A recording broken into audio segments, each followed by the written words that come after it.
Alright, I'm back. So this is like a no-name. I literally cannot find a name on it. So let's get that one out of there. I mean, all the attachments that it comes with are great. But when it comes down to the gauge, if the gauge is no foggy good, what good is it, right? So this is a Lyle. I've really had bad luck with them. It's got all the kind of attachments on it. There's the one that we're going to use. There's one if it was deeper. There's one on here for smaller, and then this one is bigger. Here I'm pointing. I don't know if you can even see it. Okay. So the only deal with that is this end doesn't just quick detach off, which I suppose I could put an end on like that, but there we go. So now I'll hold this. You guys watch that and see if we can beat 60.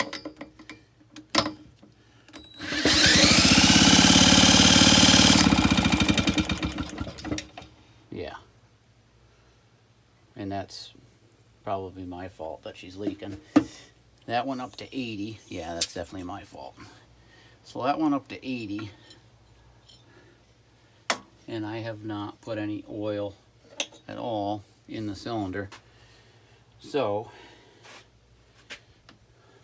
I'm pretty confident that that's enough to run. The other thing you can do is just put your finger over the hole. And yeah, I know. Not scientific. And make sure you don't touch that cord while you're doing it, because you'll still get shocked. If you feel it pull in, suck in, and then blow out with pressure, then you can be pretty sure that it's going to do a fair job. So let's try that.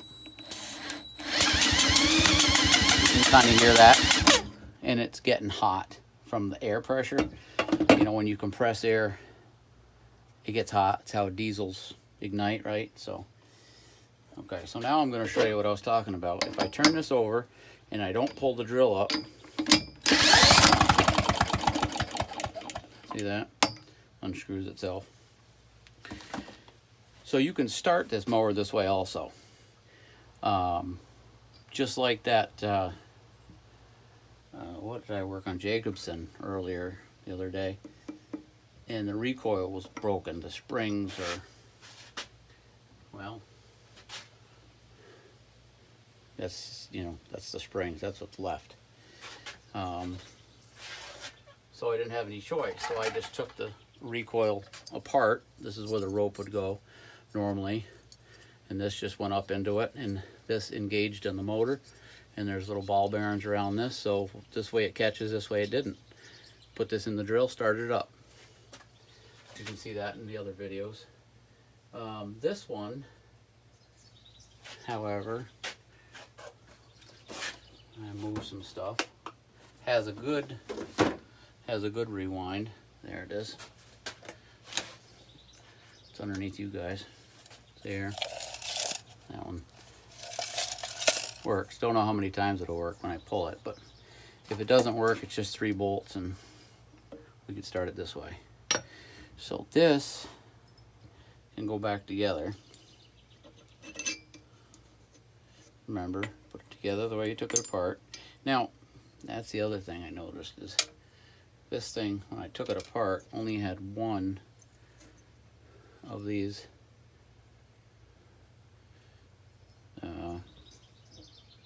lugs.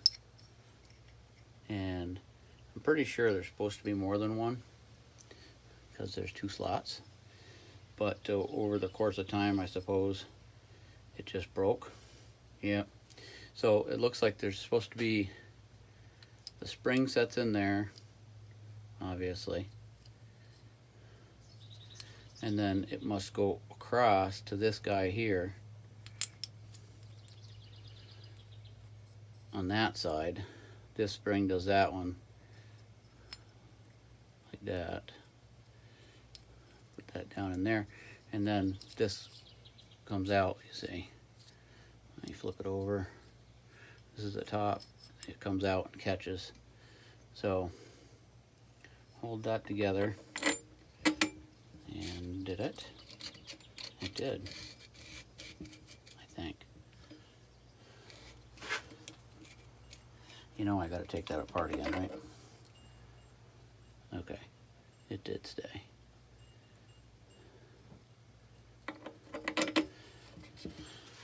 And then we put the nut in lock washer. They just use that lock washer there. There's the nut. And this was not that tight when I loosened it.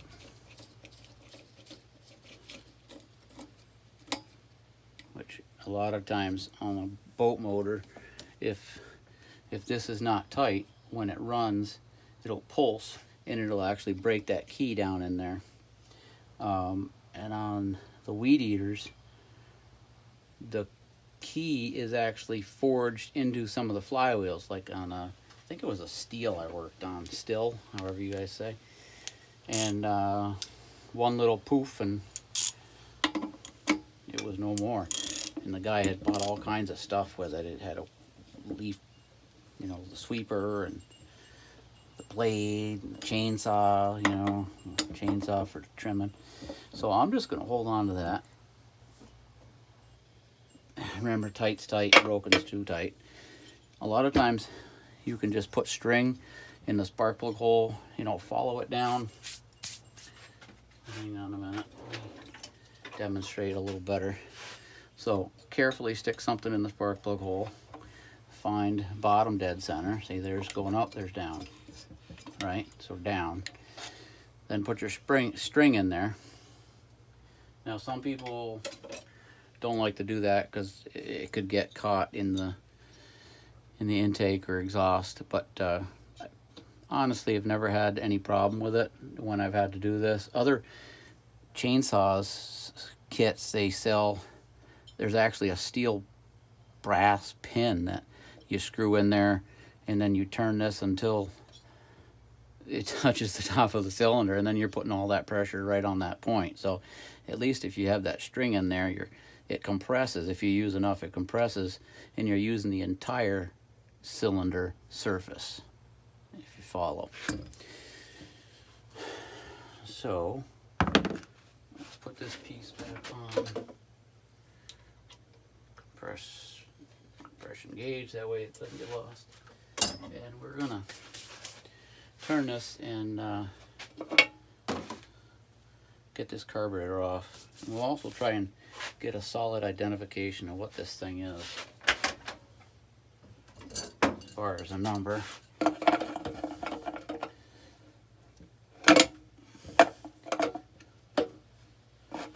Yeah, that'll be a different project. So our identification is going to happen later. So on that that other mower we just did, the Jacobson, I wanted to just pull the nuts off here and here too to hold the carburetor on, but one of them is, the back of it's hidden in the reed valve, so you have to take off the 4 screws, bolts. Looks like you can use a screwdriver or probably a 3/8. This here is the choke and shut off, and it doesn't look like it easily wants to come out of there. It should. There it is, by all rights. There we go. I'll say they put it in there somehow. It's got to come out. And let's try.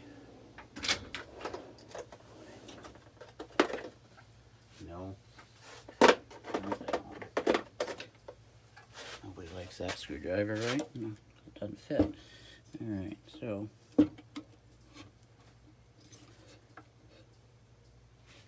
yeah. Those are snug. We just knew they were.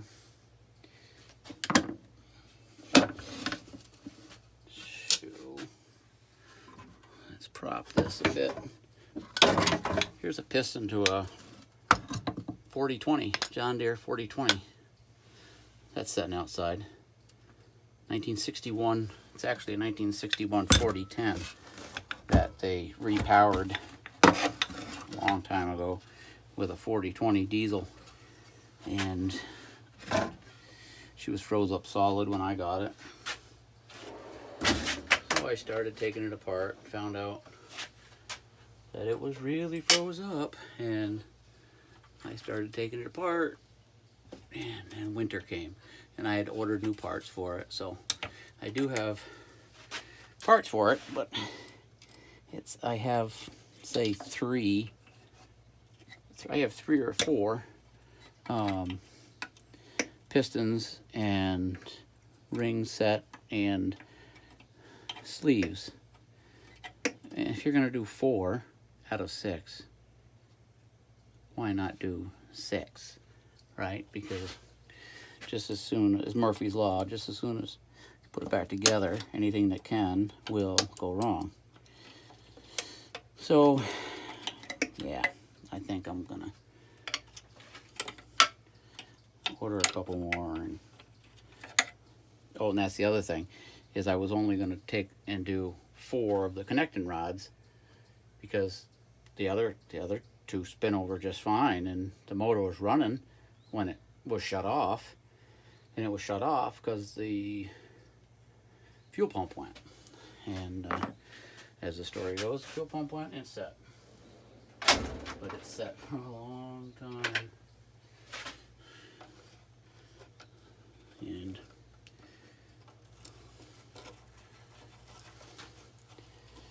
I think that's probably the smartest thing. It's just to do all 6 pistons, all 6, re-sleeve it, all 6 sleeves, you know.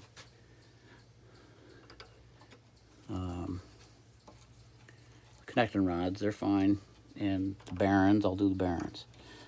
So then, well, if you're going that far, do you do the main bearings too? You know? It's like, I don't know. Probably not, because the main bearings, now I could be wrong on this, but I believe the main bearings, when you loosen the bolts, when you tighten the bolts, they're tightened to a specific inch or foot-pounds, certain tension, and then they're turned a little more.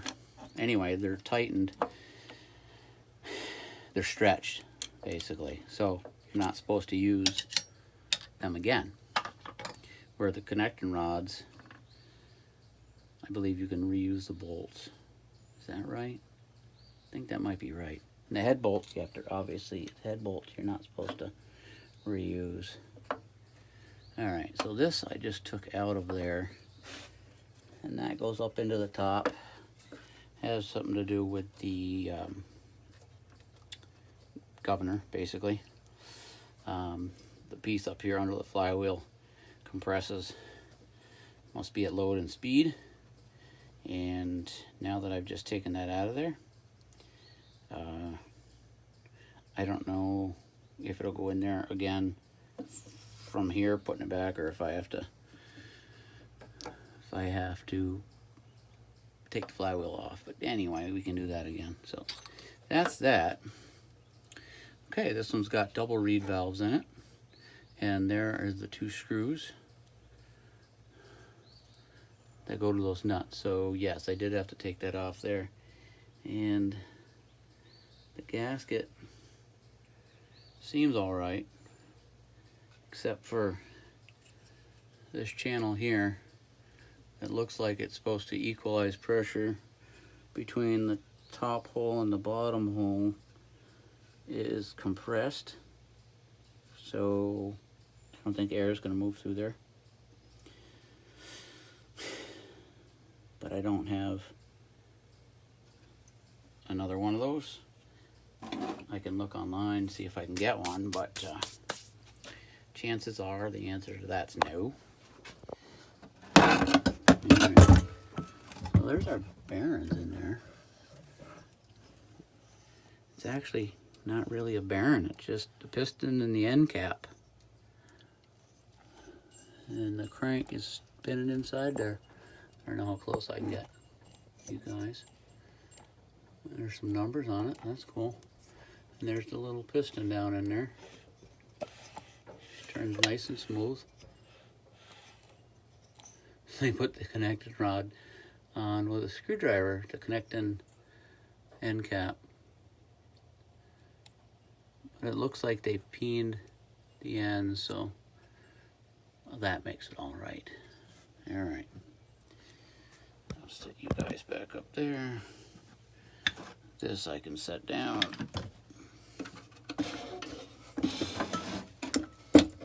And I think we'll move over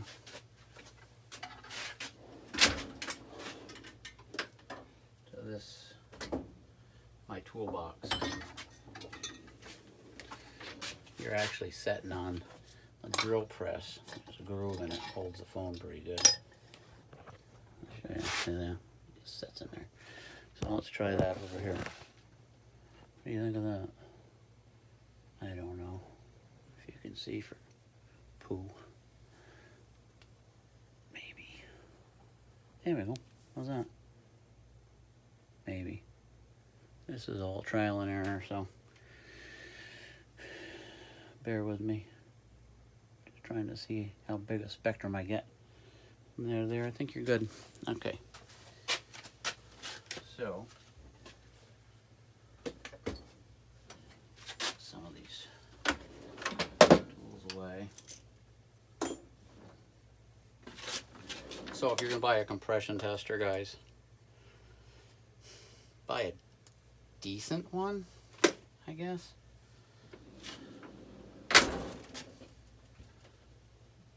I bought a cheap one on that other one, and it shows.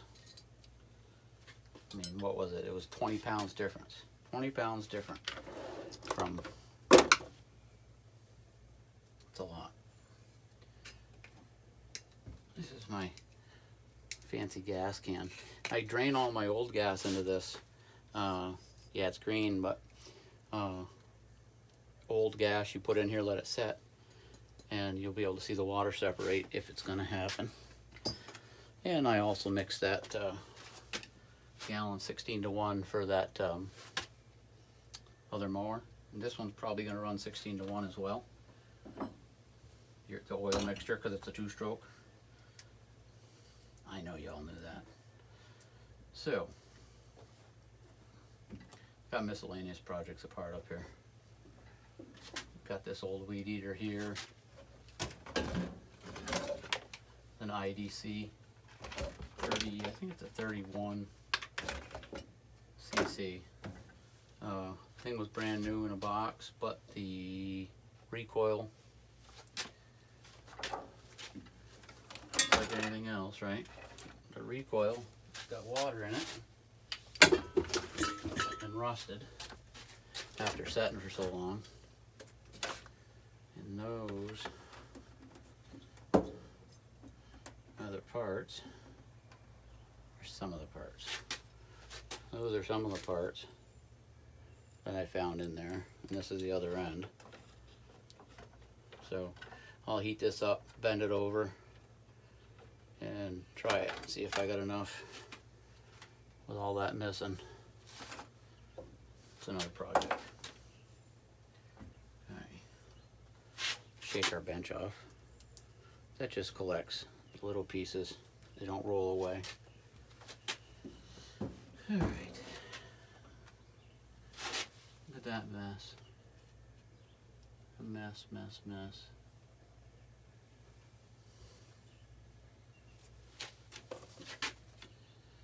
We shall get that apart. We hope.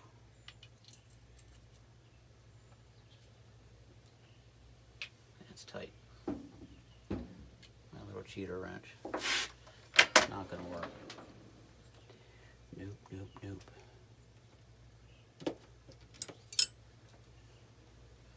So, try get the right one. So we'll try. There we go.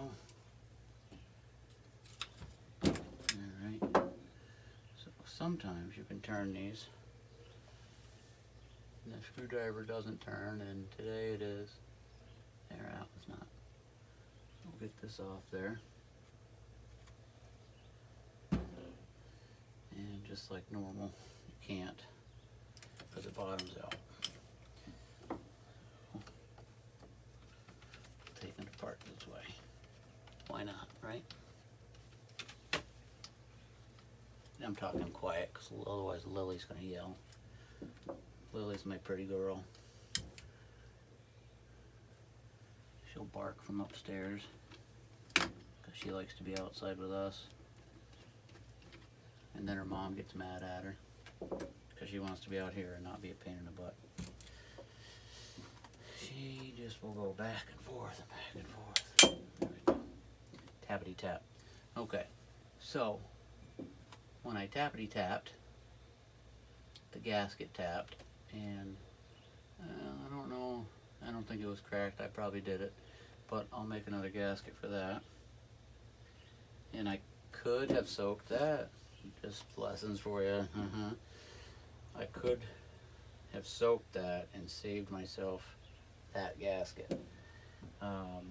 So I think what I will do is I will take this and I will soak it overnight. Get that piece off there. And then we'll soak it overnight so that we don't have to break everything when it comes apart.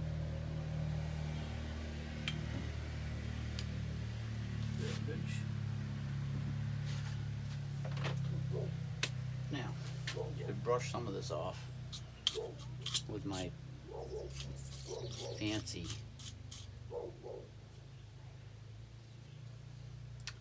barbecue. Duh. Sometimes you just can't get the word out, huh? That. Just get the, if you get this dirt off now, it won't go into the solution of cleaning fluid. That air breather was filthy. Filthy. Filthy, filthy.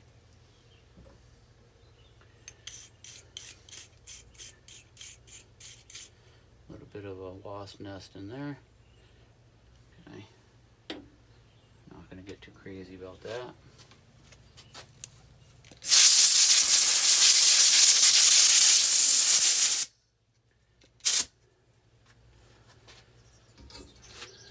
And she's in the soak. All except the air filter. The air filter's not getting wet.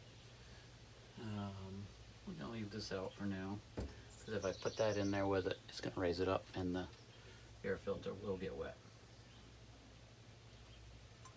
There's the other part to that. This is how that goes together. For that Jacobson. The handle would be there. And then that pin is in like a copper or bronze bushing there that you can put some oil on and keep it lubricated. But anyway, so that spring is possibly toast. I only got 3 or 4 turns off of it, so I don't know if I can do the same trick with that as I can with the flat one, but someday maybe we'll try it. But until then, we'll just start it with the drill, because it sure beats pulling. And I have another 3.5 horse Briggs, I think, might be a Tecumseh, but recoil went on it. That's where I got the motor. Somebody gave it to me, and I just pulled it off and just use a 1-inch.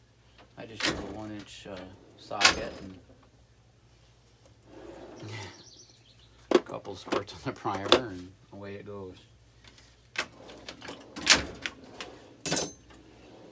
Tire yourself out before you mow the yard, right? All right. All the important stuff's put away.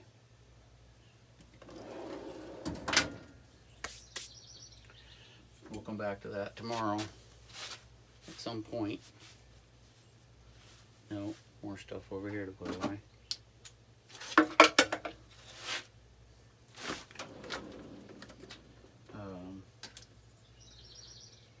Anyway, we'll come back to this tomorrow, and we'll get the carburetor cleaned up, and we'll put a little bit of gas in it, see if it fires. Stay safe.